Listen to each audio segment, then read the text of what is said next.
Israeli forces are advancing deeper into Gaza City amid a new assault. That residents' report includes some of the heaviest airstrikes and artillery barrages since the conflict began. Hamas is warning this new assault could jeopardize ceasefire talks. Meantime, Syrian state media claims Israeli forces launched an airstrike in the west of the country. And our Holly Williams is following the latest for us from Tel Aviv. Holly, it's always good to see you. What can you tell us about what's happening in Gaza right now?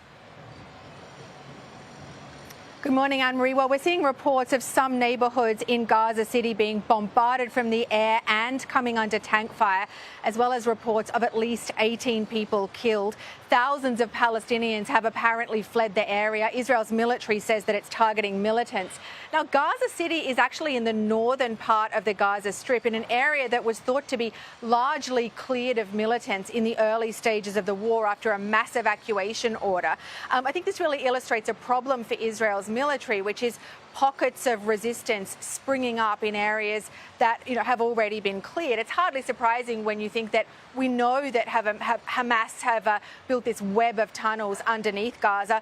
We saw the same thing happen, a pocket of resistance springing up in the city of Khan Yunis last week. Of course, what this means for Palestinians is that so many of them have already had to evacuate several times so far. Many of them are living in camps, and now they're having to move yet again.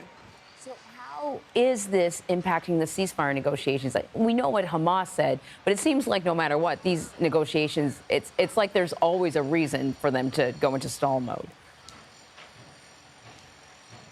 It seems like that, doesn't it?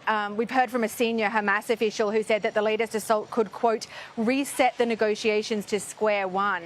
But, despite stalled negotiations restarting this week, hopes for a ceasefire and hostage deal are not particularly high. I mean, there was a sort of renewed surge of optimism last week after Hamas responded to a ceasefire plan that President Biden outlined back in May. But that's now cooled after Israel's Prime Minister Benjamin Netanyahu said that he would only agree to a deal that allowed Israel to resume fighting to achieve its objectives. There were some reports that Hamas has dropped one of its key demands, that Israel commit to a complete end to the war as part of any deal. But a Hamas official told us that that is not true. They have not dropped that demand.